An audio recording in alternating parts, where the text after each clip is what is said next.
Figure it out. Hello, this is Adam Koralik with Flying and Eating. Today, let's go somewhere and do something, and make sure to like, comment, and subscribe. Hey everyone, it's Adam here, and welcome to my American Presidential Library series. I am currently in my hometown of Chicago, Illinois, and behind me is the future site of President Barack Obama's Presidential Library. This site, which at the time I'm recording this, is set to open sometime later next year in 2025, so obviously that could kind of change. But I thought, in anticipation of this happening, it would be fun to go to all the previously existing presidential libraries, of which there are 13. This will be the 14th. We will do them in continuity order by seniority of president, and we'll just talk all about them. They are kind of a rare thing, kind of spaced throughout the country, and as this series goes, you'll learn more and more about each one of these presidents. Our Presidential Library series continues here in Independence, Missouri, home of the 33rd President of the United States, Harry S. Truman, which is debatably the first, second, or third presidential library, depending upon who you ask and what circumstances you equate that to. Just a quick summary on that.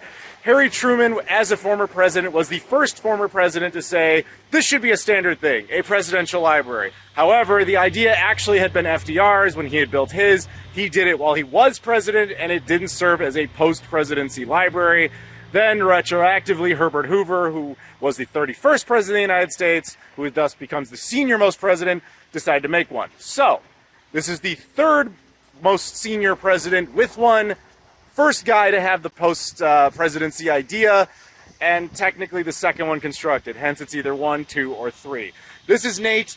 Nate, what do you think? Are you excited to learn about the 33rd president of the United States? I'm excited to learn. I have an opinion about this. First, second, third. It's the first, and they're going to tell you inside it's the first. I'm just going to state my opinion right there and right for the cameras. See, this is a hot button issue because even that presidential passports thing says this is the third. FDR says his is the first. See, you would not think that this would be like a source of contention. Which library technically came first, but here we are. All right, Mr. President, I've got my presidential passport, and I'm going to go ahead and get mine stamped here. Let's go. Let's learn about you. So that's the entryway, obviously security and everything. They were, I feel bad for him. Like we took our bag out, we're looking at everything, and a cicada just fell out of my bag, a dead one. That was gross. But yes, of course we have the all-important gift shop, entry point, and a very nice statue of the 33rd President of the United States of America. Check it out, guys. I officially have the Harry Truman stamp. The passport expands ever further. This is just funny to us. So, like, you're in, of course, the definitive barbecue place, and they actually have an advertisement for Kansas City barbecue here in the Truman Library. You know he was a Kansas City president. Gates, Jack Stack. Yeah. And then they have a little bit of all the smaller ones. BB Longside. That's a good one. LC's is really good. Yeah, we went to BB's one time. Bates City, which is not bad. Yeah. Oh, look at the back. Look at the back. It actually is officially endorsed by Harry Truman. That's awesome. So after you've done all that, here we have our entry point. Nice big portrait of Harry Truman, quotes from him, says Harry Truman, and then it basically goes in, and there's going to be a little film in there, which we may or may not skip. This is back out in the entryway, but it's one of these ones where it's designed to kind of loop all around. It eventually takes you out there, through there, and then back in here. So let's go check it out. So in true tradition of us, we skipped the movie. We always do. But all right, so this is going to start off with his boyhood years. I'm assuming this is like some original piano they actually had. So Truman was an interesting character because he was probably like the least likely person to ever have ascended to the presidency. And we'll talk more in detail on that. But his childhood life, he was born in Kansas, I believe, his childhood home. Or no, Missouri. He was born in Missouri, small town. The house is still there. His parents moved him around a lot in other parts of Missouri until he was a teenager.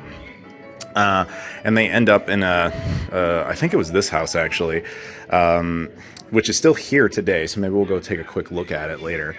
But yeah, he lived there for a while. He was an unsuccessful farmer. He was hitting on what would become, was it Bess? Bess, yeah. She eventually is Bess Truman. But for a long time when he was hitting on her, she wasn't really that into him. And he didn't have any money, didn't have any great skills, super nice guy. But eventually... But he was a great writer. Oh, fantastic writer. So while Truman's serving in World War I, he becomes friends with a last guy whose last name is Pendergast, which is just a guy who turns out to also be, tied to Kansas City area. Eventually the war ends, and, he was considered good at leading in that. But when he comes back, he's just going back to odd jobs and things post-war. and he meets up with Pendergast again. Doesn't realize that Pendergast is connected to another Pendergast, who is like, kind of the head of the Kansas City, crime family. And that guy used his influence to basically, very long story short, push him into some elected positions, and eventually made him a senator from the state of Missouri. And it's, an interesting situation because it looked extremely corrupt and had the measure in which he got that job. Because everybody thought Pendergast was just going to have eventually an American senator who was just in his pocket. But in reality, Truman and him were just like friends, and he really did nothing in the way of policy towards Pendergast. But everybody kind of knew he had been, the ballot box has been stuffed. That's how he got there. That was the whole, old adage, if you will. But he ends up being a decent enough senator, and he runs for re-election after Pendergast goes to prison, and it was kind of assumed he wasn't going to be able to be very successful at that job. He wasn't going to get reelected. He ends up winning by only like 8,000 votes. And what's even more interesting about that is that Harry Truman was kind of a racist, although he came from a racist background. His parents were still like former Confederates. Like, it was like a whole thing. But he ends up winning the re-election, and it turns out, even though that 8,000 votes, turns out the African-American community had largely come out for him for whatever reason, and that very much changed his mind on that type of thing. And ultimately, as president down the road, he would actually pass some of the earliest civil rights legislation. But yes, we're jumping ahead. So this is just basically the whole section about his roots and where he came from. He was a Freemason, by the way. I don't know much about this concept. You seem to. Yeah, so the Masons are like a fraternity, and they a lot of times you see them reaching high political offices. And so I think part of the reason why he got so far in to become the president was because he was a Mason, and not just a Mason, a 33rd degree Mason and a Grand Master. And even more amusing, he was the 33rd president of the United States. So here they have a whole section on the World War I stuff he was involved with. So like most American troops, most troops in the U.S. that saw combat operations in World War I didn't actually go there in 1917. They went in 1918, and most of the combat operations were from like September to November. We only fought the Germans, I say we as the United States, only fought them for about 3 months before they surrendered. You can thank John J. Pershing for that. Anyway, that's not relevant here, but point is he was not in combat operations for long, just a few months, but he was very good at organizing and, keeping control of his, men, if you will. That's actually him. That's him in his World War I attire. I don't know how many of these are like original artifacts or whatever, or at least ones he had, but maybe just replicas or some that, this is Truman's actual uniform. Right, so here he makes the rank of captain. Over here they have this little movie playing, and they've got cannons and stuff. So this is interesting. Truman apparently quite idolized Woodrow Wilson because of his attempted efforts at creating the League of Nations, early version of the United Nations, and it would actually kind of shape him as a Democrat. So after he comes back from the war, as we were talking about before, like he was selling like outfits. There's him in his store, or a store he worked in, and maybe some of the original things. He was famous for wearing hats like that, so that makes sense. Very cool. Yeah, he did not return to the farm after the war. Family leased land, sold most of their equipment and livestock. Harry, entered into a risky venture. That's interesting. Yeah. They eventually have a daughter, Margaret, who Harry was very close to up until the end of his life. She was very much a big supporter of him. That's them together, obviously. Yeah, she has obviously since passed, but I don't know if she had kids or not. On June 28th, 1919, he gets married to Bess Wallace, becomes Bess Truman. They end up staying married the entire time, until death do us part, as it were. However, in the same exact days when the Treaty of Versailles, which was the formal ending of World War I, was signed the exact same day, and that, of course, only lasted, about 20 years till World War II breaks out. And these are the shoes from the actual wedding. That's really cool. So this is the Pendergast thing I was talking about. This is one thing I really like about presidential libraries. They don't tend to hide this stuff. I mean, they don't necessarily glorify it, but they don't hide it. So basically, Pendergast gets Truman elected. But contrary to popular belief, it wasn't to get him elected just have him do his bidding. He was just like literally a friend, and that's just the way he showed his friendship. Now, I know that's hard to swallow, but apparently that's really how it went down, because Truman really never did anything. I don't even think Pendergast ever asked him to do much of anything, and he really didn't really listen to him much anyway. That and Pendergast would go to prison shortly after that, so it really didn't matter. But yeah, Harry Truman's ascension from failed business store owner to U.S. Senator is really just because Pendergast thought, this kid has more potential than this. Let's try something here. Gets him the job, which eventually gets him into politics. So this is an example of it being awkward. He did grow up kind of, being a racist. He was in the Ku Klux Klan at one point. He eventually revokes that, and he's like, nope, I disavow any association. But it will always haunt his legacy that, and it's very ironic, and maybe even fueled it, he is also the same guy who passed a lot of the first, civil rights acts. It is what it is, guys. So when he actually becomes a senator, he's known as the senator from Pendergast as opposed to a senator from Missouri, because everybody knew he was there on basically this, corrupt election, because the ballot boxes had been stuffed, as they admit to over there. So he probably didn't really win, but he was there. And I believe it was 39 where Pendergast goes to prison. And during his time there, he basically starts doing investigations, because Truman was actually a hardworking guy. He was a math guy, a numbers guy, quiet little guy, and he basically concluded that he was actually with then, President FDR, who he was not a running mate for, by the way, but he was with him on the whole idea of the New Deal and, doing benefits for the, the public, et cetera, and taking care of the people and eliminating corruption. And also, he was a big believer in the United States needing to rearm and be stronger, which he was one of the few people that was really supporting FDR prior to the war. So he forms what's known as the Truman Committee. And the Truman Committee basically goes around trying to uncover corruption in the military and other areas. And in that process, he ultimately saves the country $11 billion back in the 1930s and 40s, which today is like astronomically higher.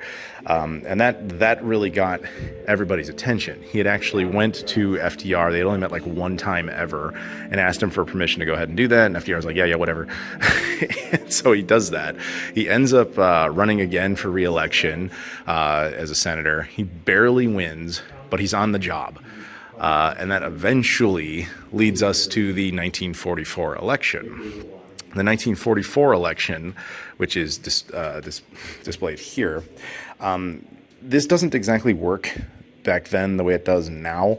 So like this implies, if you think about modern politics, it'd be like, oh, there's the president who's running, and this is going to be his running mate, and the two of them are a team. The way the conventions worked at the time is delegates would go to the convention and vote who they wanted at the convention. And the primary process was different. So everybody knew FDR was going to be the candidate.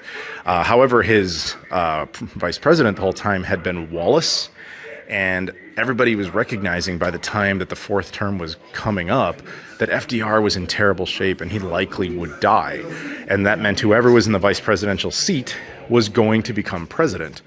Now, going into that convention, basically there was a strong political force that decided it did not want Wallace in that position. They thought of him as too left-wing. So they didn't have the power to pick their guy, but they had the power to block him from Wallace from being on the ticket. And all these other people wanted their guy, and nobody had enough power for it. But everybody's second choice was Truman, and that gave him enough votes to actually end up on the ticket, which is amusing because he was nobody's first choice, including his own. Harry Truman himself did not even want to be on the ticket. He was just kind of thrust into it. And thus, on the 1944 election, they win it, and Harry Truman is Vice President of the United States completely against his will. See, Harry Truman was openly referred to as the Missouri Compromise, just because nobody really wanted him, but everybody would tolerate him. So Harry Truman had actually only met FDR 2 times. This is one of them. This was with then outgoing Vice President Henry A. Wallace, Harry Truman who awkwardly had replaced him, and then of course FDR as president. So they meet there, and this one other time. That was it. They barely knew each other. So this is the whole image of the flag being raised at Iwo Jima, that famous photo. If you've ever seen the movie Flags of Our Fathers that Clint Eastwood made, basically it tells the story that's little known that during the war, the United States was actually running out of money to actually fight the war. And this photo, which was not taken in like battle, although it looks like it was actually taken after they had won everything and there was really no stress to it. They sold this to the American people as like a way to raise war bonds and like our boys are fighting and everything. And it was that kind of funding that allowed them to continue and ultimately finish the fight, to use a Halo reference, to basically finish the war. Now, why that's significant is, as pointed out over here, Harry Truman saved the United States government $11 billion before the war. Had Harry Truman not done this, it is a very real chance the United States would not have had the funding and capacity to win the Second World War. Never forget that. On April 12th, 1945, at his away home in Warm Springs, Georgia, 32nd President of the United States, Franklin Delano Roosevelt, suddenly dies of a brain hemorrhage. And Truman is told, only like, 81 days, something like that, into office, that he is now going to be the 33rd President of the United States. And I must remind you, this is a guy who never wanted to be in politics. He never wanted to be president. He was just like kind of a failed hat salesman with a friend. And he's suddenly thrust into the situation of having to finish up World War II and establish the new world order in the Cold War. So, you know, no big deal. This basically talks about the politics or the political cartoons and thoughts of the time as all these former presidents who would then be deceased. Just wondering if this kid from Missouri, who nobody really necessarily elected, had actually was up to the job. So now we're at the point where he's actually president of the United States, and yeah, he gets a lot thrown at him very quickly. He's informed of the Manhattan Project, like within the first few days of being president of the United States. Where it talks all about, that was the creation of the nuclear weapons, of course, which would also largely define what he was going to have to end up dealing with. And he has to basically finish out the Second World War and deal with, you know, basically the Japanese campaign, the very end of the German campaign, which was wrapping up. But also that meant all the post-war deals that he was going to have to do. The meetings like with Stalin and with Churchill, where they were figuring out what the post-war world was going to look like. Just a lot to deal with for a guy who, again, was like a hat salesman who really wanted nothing to do with this. This is the pen set that was used to sign the German declaration of sort of surrender, unconditional surrender at the end of the Second World War. That's something very neat. This is a duplicate, but it is essentially the letter from Henry Stimson, Secretary of War at the time, who basically tells Truman, we need to talk, referring to the Manhattan Project. So over here, it's talking about the end of the war and basically the Japanese unwillingness to surrender, which eventually would lead to, obviously, the eventual use of the atomic bombs, but they were trying to find ways around it. It's just, Japan was kind of a mess at the time. It was mostly controlled by its military. Its political force had very little actual power. Hirohito specifically really had almost nothing to say or do with how the country worked.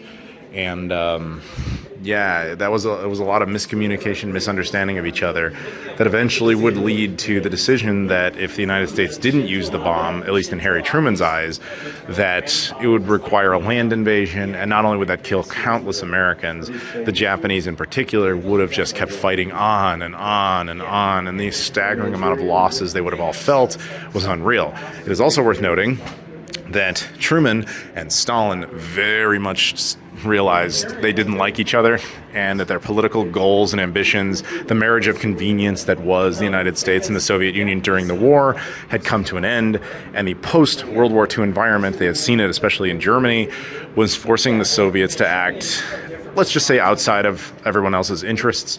And they were afraid, since they were getting now an East and West Germany was forming, they were afraid of a potential North and South Japan, a communist North. And basically it was now a rush to get the Japanese to surrender to the Americans so that we didn't have to deal with it like we still do with the North and South Korea. So the decision is made by Truman on August 6, 1945. An atomic bomb known as Little Boy was dropped on the city of Hiroshima, Japan. And the world still deals with that. One of only two ever. And of course, a few days later, in Nagasaki on August 9th, 1945, Fat Man, the second bomb. The bomb dropped on Hiroshima was a uranium-based bomb. It was the second of its kind. The first was the one they had tested in New Mexico in July, only a few weeks earlier. The other one, though, the Nagasaki bomb, was the plutonium bomb. And it was actually a prototype. They only had one, and they made one, and that was the one they ended up using. To say the least, this is obviously a very controversial choice, and people to this day debate whether or not it was necessary. I'm not going to make a case for that, but it did happen. That's all that matters. On August 15th, 1945, Emperor Hirohito accepts the peace terms, or the surrender terms, more accurately, of Japan. Now, despite this, it actually was outside the norm for the emperor to get involved in such things. There was basically a council of 6 that would make decisions like this, and they were deadlocked 3-3 to either fight on or to surrender. In a very out of circumstance, out of the norm move, they basically contacted Hirohito and said, we need you to make a decision. And he decided to just say, this is it, we lost, we have to move on. And so they formally surrendered. The official ceremony would happen in Tokyo Bay on September 2nd, 1945. Now you get into the post-war world, and this is the early shapings of the Cold War. The Cold War, of course, was the political struggle, if you will, between the United States and its allies versus the Soviet Union and its allies. The idea, of course, as they point out here, capitalism versus communism. The one that people forget about is colonialism. Obviously, fascism had been defeated during the war. Colonialism was the old system of things, like the British Empire, still thinking, okay, all our former colonies are ours. While the Americans and the Soviets did not agree on much, they did agree that colonialism had to die because it was what caused all of this. So that was the official end of colonialism, was in 1948 when the British Empire finally fell out of power and collapsed. So you just had the United States and the Soviet Union to deal with, and that would basically define every major move in the world for the next 40 years at that point. But this was in its infancy, and this was them trying to figure out what their deal was. So the Truman Doctrine basically was an extension of the original American foundational principle of kick the Europeans out. This was now, don't just kick the Europeans out, make sure they stay there. And for this argument, the Russians would be considered Europeans. The idea is, at least from an American perspective, you want to always keep the oceans safe. The Atlantic and the Pacific must be controlled by the United States to ensure no possible invasion. The continent must effectively be controlled by the Americans from a military perspective to, again, protect itself. And the Russians were seen as a legitimate threat because if the Soviet Union extended too far into Europe, as we've got part of a map of here, everything in red was controlled by them. At this point, all this is what was either considered allied or friendly, but it was very destroyed. Germany was destroyed. France was destroyed. Switzerland wasn't, but they're neutral. So, the point is, a lot of that stuff was destroyed. People forget that the Soviet Union's expansion into here, where it stopped, it didn't stop because the Germans stopped them. It didn't stop because the French or the British stopped them. It stopped because the Americans were there. But the Americans being there is what made the Soviet Union not proceed any further. Not because they were fighting, but because they were afraid to fight each other. And they knew that was a big issue. This is how you eventually end up with the Berlin situation. This is how you end up with Checkpoint Charlie. This is why you have NATO eventually created out of all of this. The United States felt that it had to protect these countries because if the Soviets went too far and they took the coastline, they would have access to the oceans. If they had access to the oceans, they had access to America. And the same would work in the other direction. You have to have control of the first island chain. You have control of Japan and have allies all across the region. Then you can effectively keep the Soviets out. The Soviets, on the other hand, of course, would invade and take North Korea, which is a whole different situation, but that's called power politics, as they say there. So the entire world was reshaped completely differently by the end of World War II. And Harry Truman had the unfortunate luck to be the guy who had to really figure out how to, get it fixed. One of those many plans, the Marshall Plan, where Berlin in particular, so here's the map of Germany, right? And so you have the Soviet zone, you have the American zone, you have the British zone, the French zone, which is the blue one, the small linking there, was all split up like this. And on the other hand, Berlin itself was split in the same way. Now, eventually, these three zones all merge into what becomes West Germany and West Berlin. But that meant there was a chunk of the western part of the world inside of the Soviet Union. And the Russians, Soviets in particular, had basically said, like, nah, we're not going to allow you to put any resources in there. So you couldn't drive there anymore. You couldn't send trains that full of resources and supplies there anymore. So what did they end up doing? It's called the Berlin Airlift, where they would just fly planes in, and they basically just dared the Soviet Union to shoot them down. But the Soviets would never do it, because once again, that was the one thing that ever stopped the Soviet Union from expanding, was the presence of the Americans. And they knew it. But on the other hand, the Americans were very panicked about the possibilities that the Soviet Union would do things like that. This is why you have a Cold War. Two socially rivaled powers that completely disagree on their political ambitions, because each one has a legitimate claim at the base, which is, we are concerned about our security. And unfortunately, due to simple geography, the two can never coexist, because America's security depends on Russians not having it, and Russian security depends on America not having it. It is what it is. Born of all of this, shall we say, early Cold War stuff, things like the CIA were actually formed under Truman. A lot of modern-day government institutions were created, because things like the War Department were basically created during the war and then considered irrelevant. Foundations of modern American government, modern American geopolitics, all came from this era. And I would argue in that sense that Harry Truman is the first modern president, but I mean, you can make that case for many different reasons for many different people, I guess. But it's interesting to see just how much came of that. So I'm no expert on the history of Israel, but I do believe it was formed in 1948, 47, something like that. And Harry Truman recognized it officially on its first day of existence, because what we now call Israel, the Palestinian territories, that part of the Middle East, I believe, was British at the time. During the era of colonialism, they more or less turned it over. It was considered awkward. Let's leave it at that. And to this day, we still, I'm sure you guys know, it still has not exactly resolved itself. But Harry Truman stepped out in front of it and said, no, we recognize this. Harry Truman was a very good international president. He was very good at, creating global policy. He wasn't as good on domestic policy, mostly because Congress fought his initiatives. He tried to recreate FDR's Square Deal, or no, that was Teddy Roosevelt's Square Deal.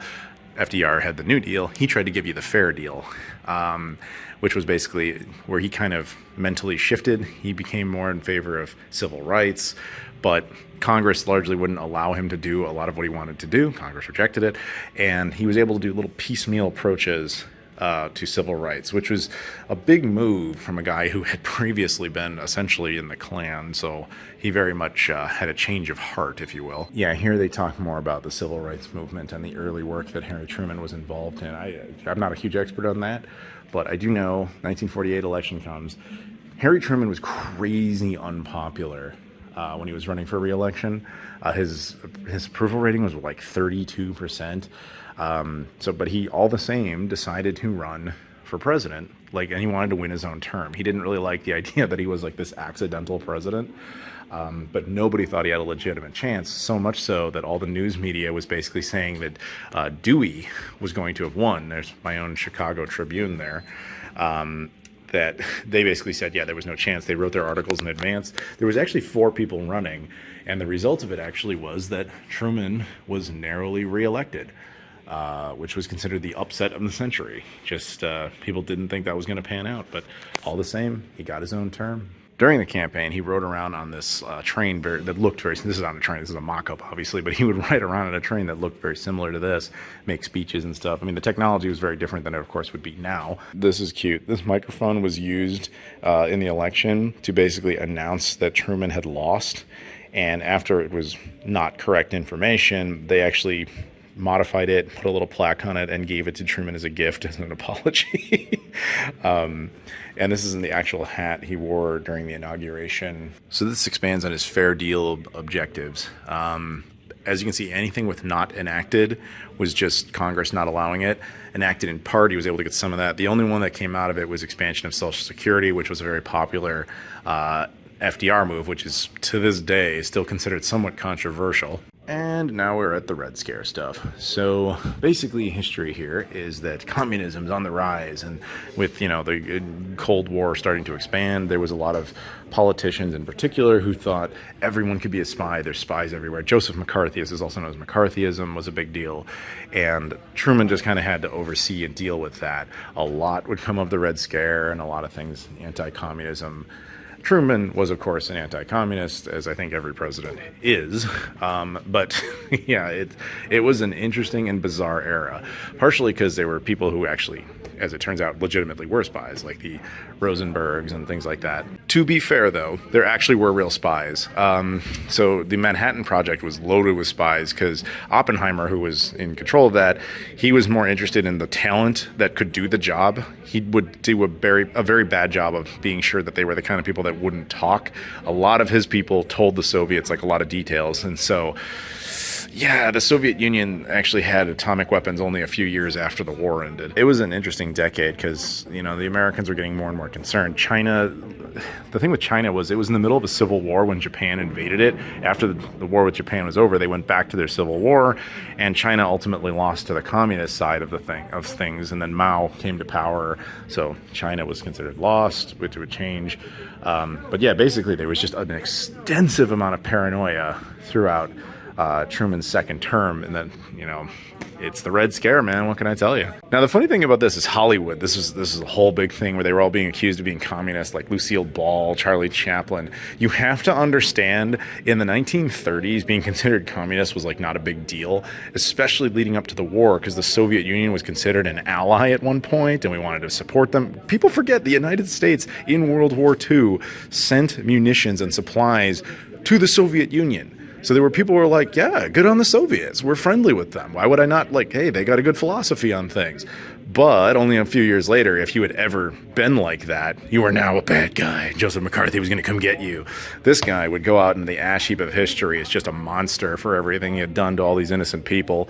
And eventually, if I remember correctly, somebody finally stopped him by just kind of screaming at him in the Senate and saying, do you have no shame, sir? Do you have no shame at all?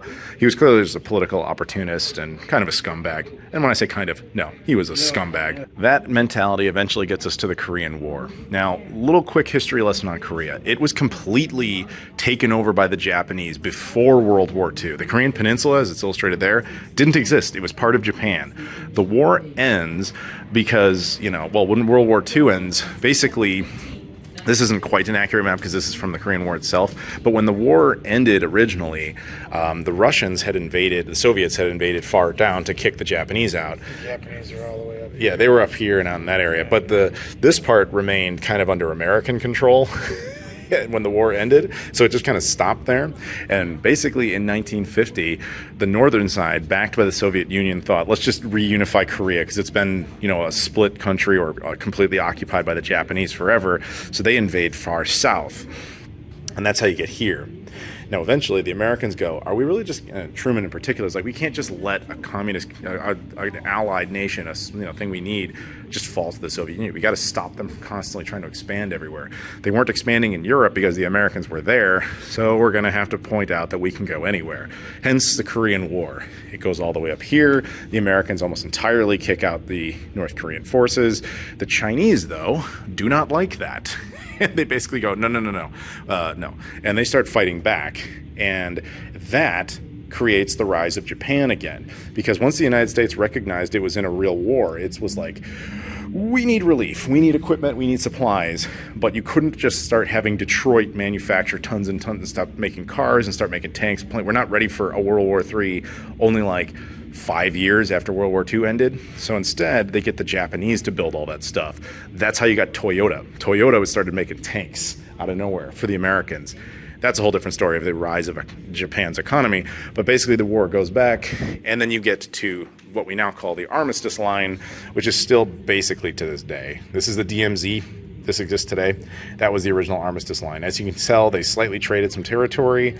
But yeah, that is where we still are. So the war begins in 1950, and it's not a very popular war. And it's going on and on. And ultimately, it was going to be Eisenhower that would end up resolving it. But yeah, the Korean War was not exactly popular. One of the bigger decisions that happened was that General Douglas MacArthur, famous for World War II, the guy who liberated the Philippines, took the photo with Hirohito and all that stuff, had his own political ambitions. He had actually told Truman and recommended to him, even publicly, that they should use nuclear weapons in China to knock him out, as the United States was semi-monopolistic. The Soviet Union had them, but yeah, he basically said we should use nukes and just knock North Korea out, knock China out. And Harry Truman was like, no, and he fired him, which was a very bold decision. But yeah, after that, in November of 1950, I had never heard this story before. Apparently there was an assassination attempt on Truman. On November 1st, 1950, two pro-independence Puerto Ricans. So Puerto Rico is part of the United States. It's a U.S. territory, but they were considered Puerto Rican nationalists, these two guys, and they attempted to kill Truman, and they failed. These are actually their guns. I don't have guns at all, but I looked at this and I went, oh, that reminds me of Megatron from Transformers, but that wouldn't be right. He's a Walther P-38. Then I look over here. It actually is a Walther P-38. That's literally the only gun I would have even known the name of. Thank you, Transformers. So time carries on, and we're getting closer to the 1952 election. Now, interestingly, FDR was in office. He was won 1932. He, serves from 1933 to 1945. He technically had 4 terms, served 3 of them. Truman could have actually continued to be president.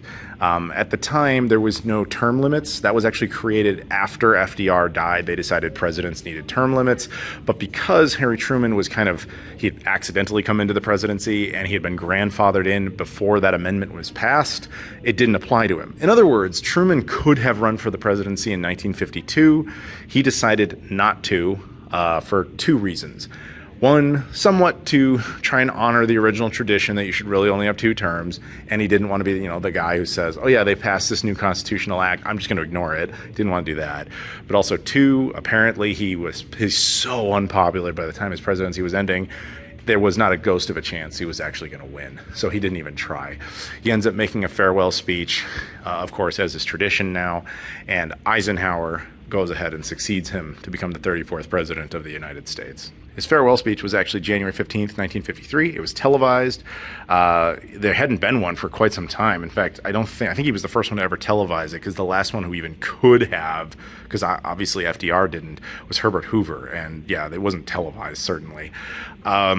He was just talking about thanking the American people, and he does the peaceful transfer of power, which was a big deal because it was the first time a Republican president had been in office since Herbert Hoover left in 1933. So it had actually been 20 years since there had been a Republican president. For 20 years, the Democrats had held the White House. So when you leave that room and you head on out, we get into post-presidency Truman. He actually lived a lot longer than I think people think. He leaves the White House in 1953, but he actually dies in 1972. So he had like a 19-year post-presidency. He returns back to Independence, Missouri, which is, of course, where we are right now. And they move into, a humble little home that they had actually lived in before. And he just became the guy who walked around and lived in Independence. He was just the guy who, I remember that, he used to be president. I know this footage shows him with some guards, but that was actually pretty rare. Secret Service was not assigned to post-presidents until, believe it or not, all the way until Reagan. Reagan decided to do that for Jimmy Carter, because that wasn't a thing until then. But yeah, his post-presidency life was interesting because he actually didn't have much money. He was really kind of a very poor man, famously, when he came back here. He would end up being a very rich man, but for a while there he wasn't. His home, the childhood home he had, or maybe not, well, yeah, it was the home they ended up in. They owned a ton of the land around there. And when he had that, he ends up going ahead and selling a lot of it, which was a really good idea. That's how he got a lot of money, seed money. He also writes a lot of memoirs. He writes a lot of books, makes some speeches. He kind of set the model for what post-presidents are supposed to do to make money. And he also eventually created this place, which I know we've already talked a little bit about, which is just the idea of a kind of a museum to themselves, but trying to explain and justify their presidencies for the good and for the bad, and just tell the history and make sure future generations can learn those types of lessons, which I always think is really cool. And they showed a little bit of footage of here. I don't know if it's going to cycle while we're still here, but at his own presidential library, which he is one of the presidents that was directly involved with his own library, they basically showed that Herbert Hoover had attended. Oddly enough, Harry Truman and Herbert Hoover had become friends. They had worked together, especially in post-war environment. He would actually send Hoover over to Europe a lot. Here he is with Lyndon Johnson. Medicare was a big thing that Truman had wanted but was unable to accomplish. Lyndon Johnson was able to finally get it in 1965. And for this accomplishment, Lyndon Johnson actually came out and signed that bill here at this presidential library to get Medicare into law, because he knew that that was something that Truman had been trying to do all that time. So he was an interesting post-president too. So we have a lot of like actual artifacts from the president and former first lady, reluctant first lady, that actually, most of the presidential libraries have a section on the first ladies. Yeah, Bess Truman, not surprisingly, was not into doing this any more than Harry Truman himself was. Imagine being the first family, the first couple, and just being like told, yeah, you got to do this job now, out of nowhere. She also apparently felt she was always in the shadow of Eleanor Roosevelt, who was one of the most influential first ladies of all time. But yeah, saving the White House. I kind of remember this. The White House was at that point very old and in disrepair, and I guess Truman found the money to get the White House some restoration, and some photos there. Just various things that they had at their various homes. So this kind of explains what they call the Truman balcony. See how the White House looks like that? Before, it looked a little different. He had actually had that installed. I did not know that. This is kind of cute. So, do you see this photo? The guy taking a bunch of photos of all these other people. That's all the people he's taking photos of are the press. The person taking the photo is actually Harry Truman. It's like the opposite of what you'd expect. Now, I'm going to ask you a question. This is a tough one. Yeah. Would he have been a Chiefs fan? When did the Chiefs come? They were in the 60s, right? I have no idea. I'm just asking you. Would he have been a Chiefs fan? I probably think so. All right, I think he probably would. Do you think he liked barbecue? We know he did, because they actually have a pamphlet for it. I don't know what his order would have been. Yeah, that would have been a curious one. That would have been a curious question. This is unrelated, but Arthur Bryant's, which is a very good barbecue place here, actually has an Obama and a Carter special, and I think a George W. Bush special, because they all went there at one point. The first thing in the brochure is Arthur Bryant's. Well, there you go, because that one's the one that presidents go to. Yeah, it says that makes sense? 86 years it's been in business. There you go. We have made a presidential executive decision on behalf of Harry Truman. He would have said Arthur Bryant's. Yeah. Right? That's us. Yeah. We're taking from him, from the man, executive authority, and saying he would have been an Arthur Bryant's and I guess a Chiefs fan. Yep. The thing with Harry Truman is he was so just a guy who became president. He wasn't even college educated. You know, he didn't come from any money. He didn't come from any sort of political family or political history, other than he was technically a senator, kind of against his will. He was just a guy. All right, so we have a staircase here that apparently is going to lead us to, we were told there's some cool cars down here, so let's see if we can find. Oh, all right, this is reminiscent of the FDR library, if you guys saw that video. Most of the libraries don't let you into their basements, but this is where they keep all like the weird stuff, like the hoarder stuff. Whoa. They weren't kidding. He actually really kind of was a hoarder for cars. I mean, not like Jay Leno bad, but you know. The farm buggy.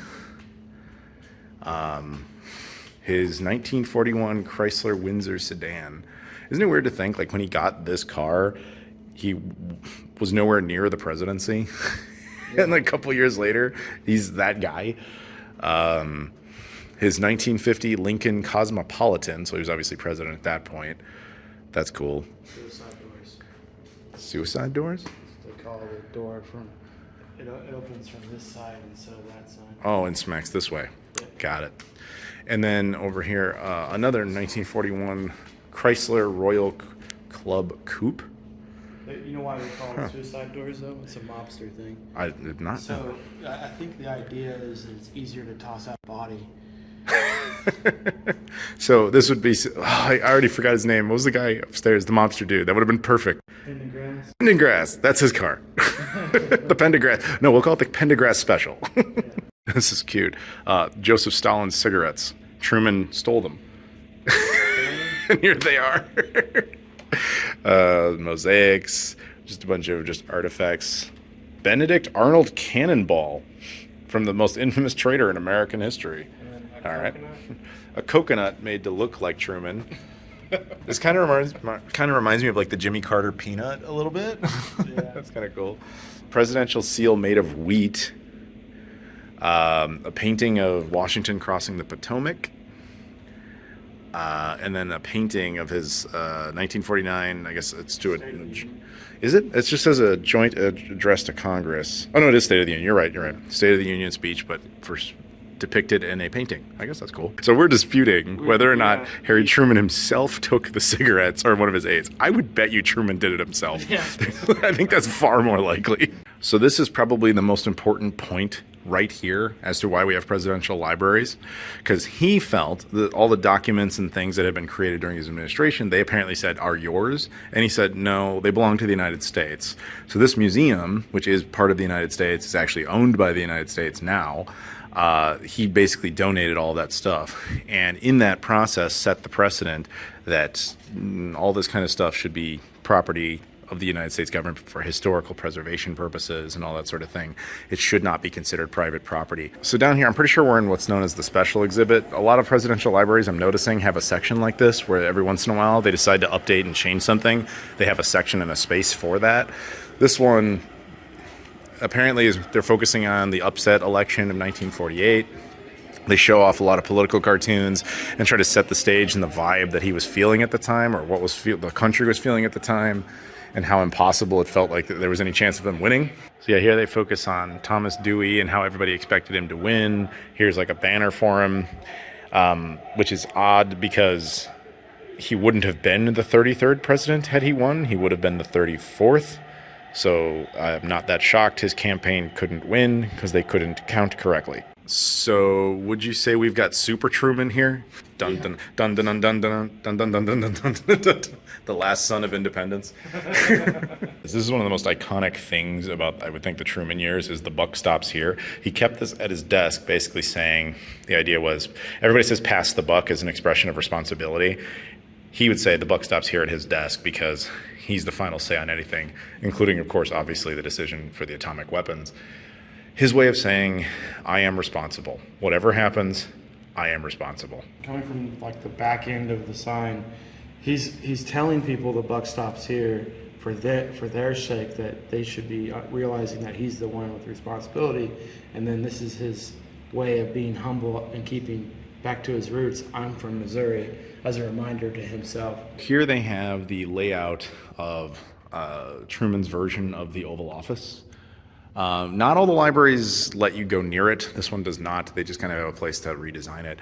Obviously, this isn't the real one in DC. It's just a recreation of what his looked like. I would assume some of the artifacts in particular are from his, but I don't pretend to know to be sure. He was not a smoker, but look at all of the ashtrays. Because he would have people in there a lot, I guess, who did smoke, and he was just, I don't know if he enjoyed it or what, but every president gets to kind of redesign it. Most of them do, not all of them do. There's only a few things that ever are consistent. The two flags that you see back there, and that portrait of Washington, they're always there. Everything else, other than, like you can't physically move the fireplace or whatever, but like other than that, all the decoration, every president gets to decide what they want to do. This is a table owned by Truman, called simply Truman's Table. From that table, he signed an aid to Greece and Turkey, where the principles of the Truman Doctrine, aka the foundation of America's modern security order and the birth of NATO, was signed on this desk. He signed West Germany into NATO on this desk. Lyndon Johnson once sat right at this desk and signed in Medicare here at the Truman Library. And in 1999, Madeleine Albright signed Czech Republic, Hungary, and Poland into NATO on this exact desk. That's pretty cool. So yeah, the eternal flame, the flame of freedom, as they call it, the eternal flame of freedom, was put in 91. It was a gift to the library, basically. But this, of course, talks about, the end of his life. He dies on December 26, 1972, like right after Christmas, 88. He didn't quite beat John Adams' record as the oldest president in American history then. But yeah, it was obviously a big deal. One thing I do know about him is most former presidents, once they die, they're brought back to Washington for like basically a tour around the city, like final ride type of deal. He didn't want that. He was here and he stayed here. He never went back for that. So that's interesting. And this is kind of how they want you to remember him, I guess, is just man of the people, the guy who just a man from Missouri, man from Independence, who every day would just go for his strolls without Secret Service, because it wasn't even a thing yet, really, for former presidents. And he would take photos with people, by the way. Like, I mean, it was early selfie, basically logic, but if you had a camera back then, he was willing to take a photo with you. So as we leave here, they remind you of everything he was: a farmer, a soldier, a businessman, a politician, a president, and a family man. One thing about being a soldier that is worth mentioning: he is the only president in American history to have served in World War I as a soldier. And a lot of people think because he saw combat operations in World War I, that largely led to his opinion that in World War II, the idea of having to send like 1 million American troops to their death, knowing what that's like, when he could have just snapped his fingers and dropped these magical bombs as they were kind of seen at the time, I think that largely played a role in his decision. Here it is, the grave site. It has flags to represent every part of the United States. I believe these are alphabetical. Alabama, Alaska, Arizona. Yeah, they're alphabetical. It's only the 50 states. It does not include Washington, D.C., and it does not include the 5 U.S. territories.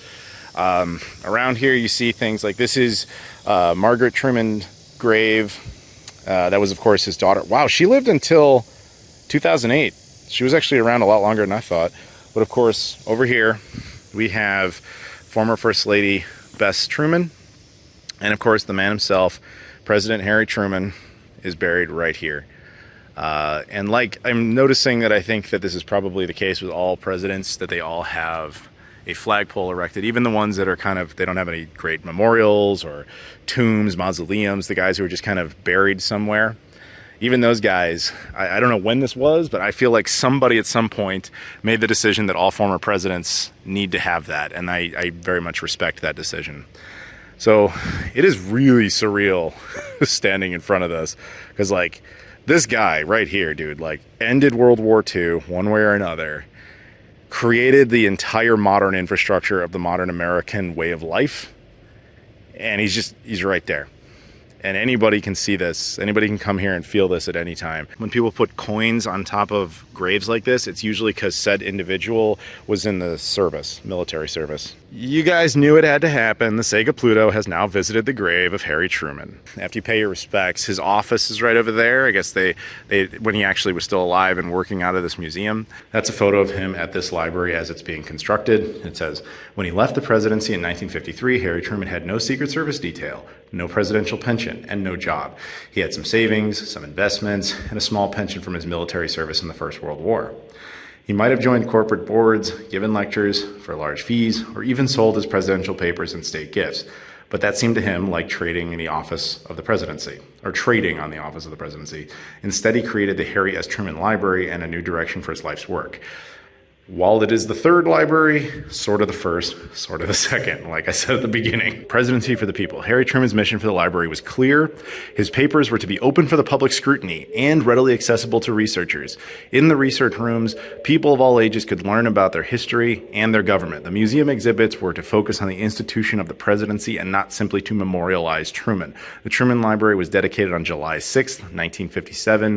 The $1.7 million in construction costs were raised from small private donors. The largest was of $50,000. So they have, this is his actual office as it was while he was still alive, while he was still operating out of here. What they told us actually is that the day he died, they basically just closed the doors and decided not to change anything. Obviously they go in and tidy it, but everything is left exactly, supposedly, where he left it. I'm going to say boldly, you know, maybe that pen or whatever is still where he put it down. We obviously can't prove that, but that's essentially what they were telling us, is just that they actively changed nothing. This section just talks about how the various celebrities and famous politicians and so on and so forth had visited here and all that. That's him with Nixon. He died when Nixon was in office, so that was obviously the last time he had ever, maybe he went to the White House or Nixon came here, I'm honestly not sure. Once you leave Truman's office on that side, you come back out here, there's the graves, then you have the flags, and we go back into the original entryway. I think I found proof of something. So we're still here at the Truman Library. That he was a Chiefs fan. It's official. If I was more into hockey, I think I would get that. That's kind of adorable right there. I had forgotten that this quote was attributed to Harry Truman. If you can't stand the heat, get out of the kitchen. I have to admit, the idea of a book about a shredded version of Joe Biden did kind of amuse me. Bonus time, I decided to actually take you guys to Dayton, Ohio to see this. This is the Independence. This was the Air Force One used by President Truman. While President Truman was far more known for flying in the Independence, technically his first model of the Air Force One was this, known as the Sacred Cow. Initially set up as FDR's Air Force One, the late 32nd President of the United States had only used this vehicle one time to attend the Yalta Conference, to return back to the States, and then ultimately pass away in April of 1945, only using it in February of 1945. From that point, Truman would actually use this for about 2 years before gaining the independence. So that officially concludes our tour of the Harry Truman Library. What did you think of it? I know it's not what I remembered as a kid. It's been redone since I was here last. I think it was done very well. I recommend it if you're a history buff, if you just like museums, if you like to find something to do. It's a good opportunity to get an honest look at history. Yeah, I agree. That's one thing I really like about presidential libraries is they rarely sugarcoat like what happened. And Truman in particular set that model because he was like, look, I'm just going to throw it all out there. Everybody come study, scrutinize me, go nuts. This is what happened. Am I ashamed of some of it? Sure. Am I ashamed of all of it? Absolutely not. Did I accomplish things? Yes. I like that. I like what they have here. I think it's entertaining. It's not huge, but that's good. You can definitely do this in a couple of hours. It took us longer because we obviously are filming things, but You could do it in 20 minutes if you really wanted to. Yeah, you could take your time, or you can power walk through it, whatever you want. But yeah, I actually think this is a pretty good one. This one doesn't have a restaurant, unlike FDR's, but that's okay because FDR's restaurant sucked. But that's all right. How you guys do not have a barbecue joint? Right, in the doing? museum. Arthur Bryant's, if you're watching, open up one inside. So right here, this is actually the Harry Truman house. This is just down the street from his presidential library. This is where he lived most of his life. It is not the house he was born in, but it is the house that he lived in for a very long time, and I believe lived in as a former president as well. But yeah, right now the grounds are not accessible. They used to allow tours inside. They apparently no longer do that. But it's a historic site now owned by the United States government. Well, technically like the Parks Department, but that is technically the United States government. So I just want to say as we leave, please, as always, like the video, comment down below, subscribe if you've never done that before. Check out all the social media stuff in the description: Twitter, Instagram, Facebook, Discord, Patreon, Spreadshirt, etc. Appreciate the support, guys. Thank you so much for watching, and I'll see you all later.